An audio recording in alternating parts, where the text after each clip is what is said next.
Friends, welcome back to my channel. और आज की कहानी है एक सीधे साधे इंसान की और एक चोर की।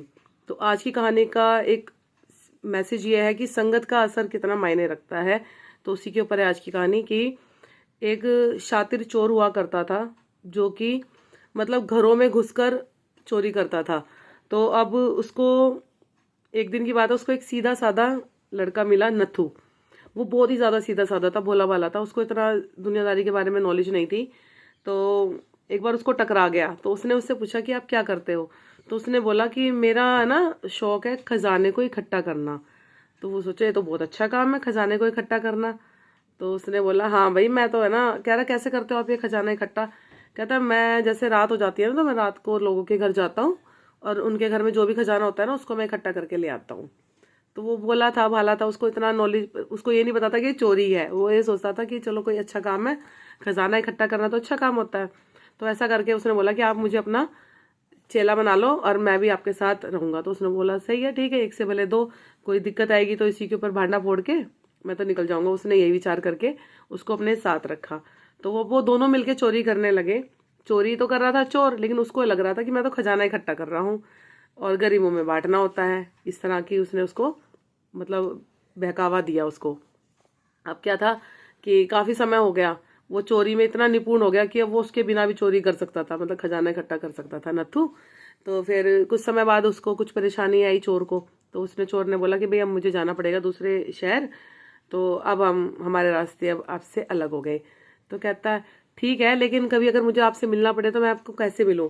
तो उसने बोला ऐसा करते हैं, तुम मेरे मतलब इतने विश्वसनीय हो, मैं तुम्हें बता रहा हूँ और किसी को पता भी नहीं है। मैं हर शनिवार को गांव के बाहर जो खंडर है वहां पर आता हूँ और मैं अगर कभी तुम्हें मिलना हो मुझे तो रात शाम के 8 से 9 बजे के बीच में मैं उस खंडर में आऊंगा हर शनिवार को। कभी आपको मिलना हो तो आप आ जाना। कहता है ठीक है। अब ऐसा विचार कर लिया उसने। अब वो चला गया शहर चोर। अब जो नत्थु था अब वो अकेला पड़ गया। अब अकेला वो घूम रहा था इधर उधर। तो उसने कहीं दो लोगों की बातें सुन ली, दो दोस्तों की बातें सुन ली। उनमें से एक दोस्त ने बोला कि भाई तुम्हारा बिजनेस तो बहुत अच्छा चल रहा है, क्या बात है, नोट ही नोट छाप रहे हो।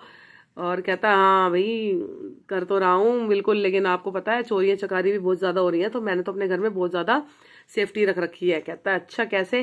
कहता है मैंने अपने लॉकर में ताला चाबी लगा रखा है, मैंने नौकर रख रखे हैं, सिक्योरिटी गार्ड रख रखे हैं, तो किसी की इतनी हिम्मत नहीं है कोई मेरे घर में आकर चोरी कर सके। तो कहता है अच्छा, और तुम बताओ अपने बारे में। कहता है मेरे पास भी बहुत धन है, लेकिन मेरा धन मेरे पास तो सीधा सीधा वो अश्व नदी होती है ना जो कभी धाना, वो जो कभी धन खत्म नहीं करती है, मेरे पास तो वो है। तो कहता अच्छा आपके पास वो है, तो फिर आप उसकी सुरक्षा के लिए क्या करते हो। कह रहा मैं कोई सुरक्षा नहीं करता, मेरा धन तो खुलेआम पड़ा है, किसी को कोई, मेरे को कोई डर नहीं है कि कोई वहां से कुछ उठा के भी ले जा सके। और कहता अच्छा ऐसी बात है। और फिर कहता क्या, फिर बताओ तुम्हारे पास धन ज्यादा है मेरे पास धन ज्यादा है। तो जो जिसके पास ऐसे वाला धन है वो कहता है कि मेरे पास तो भैया इतना धन है, 2-3 करोड़ है घर में।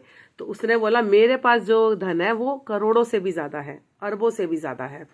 अब भैया उसने नथु ने बात सुन ली। अब नथु ने सोचा इन दोनों में से किसी के घर चोरी करूं। फिर उसने सोचा ये 2-3 करोड़ वाला तो छोड़ो, इसके घर जाता हूँ जिसके घर इतना सारा मतलब करोड़ों से भी ज्यादा धन है। अब उसने ऐसा विचार करके वो गया। अब रात को वो देखा, उसने कमरे का ताला खुला हुआ, दरवाजा खुला हुआ, सब कुछ ओपन था उसके घर में। वो कह रहा बड़ा अजीब अमीर है ये तो, इसके तो दरवाजे भी खुले पड़े हैं, इसने ना कोई चौकीदार रख रखा है यहाँ पर। तो वो गया, उसने देखा तो एक कमरा किताबों से भरा हुआ है, मतलब सब जगह किताबें किताबें भरी पड़ी यार। वो सोचे किताब उठाऊं तो करूं क्या। फिर वो वापस आया, फिर वो शनिवार आया। वो शनिवार को उसने उसको बताया कि पुरुषोत्तम करके जो एक अमीर है, रईस आदमी है, मैं उनके घर गया था, वो मिला, उनसे हाय हेलो करी उसने अपने चोर चोर गुरु से। तो चोर गुरु से बोला कि यार मैं तो गया ऐसे चोरी करने। नो किसके घर गए थे। नो कहा मैं पुरुषोत्तम के घर गया था।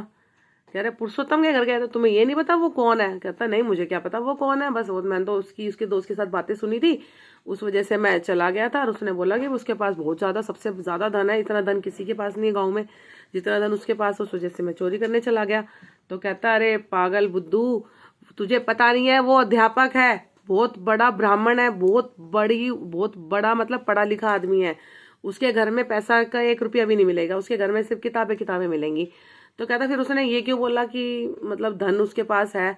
तो कहता है धन का मतलब होता है जिसके पास ज्ञान होता है उसके पास सबसे ज्यादा धन होता है। तो ज्ञान से बड़ा कोई धन नहीं होता है। ये जो हम चोरी चकारी करते हैं पैसों की, ये तो आज है कल खत्म हो जाएगा, लेकिन जो पुरुषोत्तम के पास जो धन है वो धन कभी खत्म नहीं होता, वो हमेशा बढ़ता ही रहता है। फिर उसके मन में एकदम बात भाई स्टक कर गई, टक्कर मार गई। तो उसने कहा कि ठीक है। फिर उससे उसने राम राम करी, विदा ली और अपना चल दिया। फिर उसने अगले दिन पुरुषोत्तम के घर गया।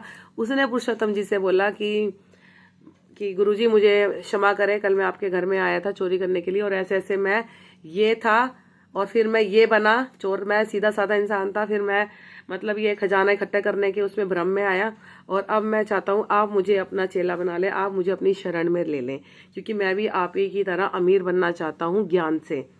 तो उस समय उसको इतना मतलब फील हुआ पुरुषोत्तम को कि भाई चलो मेरे सामने एक ऐसा इंसान आया जिसने अपनी सच्चाई मुझे बताई।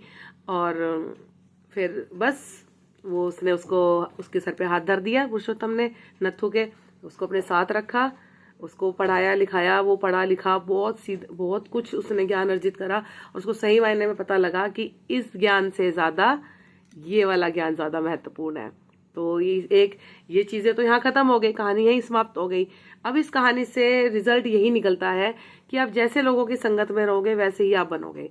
अब वो चोर की संगत में था तो वो चोरी ही करना सीख रहा था, और जब उसे हकीकत में पता लगा कि असली धन क्या है, असली ज्ञान क्या है, तब उसने अपनी दिशा बदली, अपने आप को बदला और वो आने वाले समय में बहुत ही बड़ा विद्वान भी बना।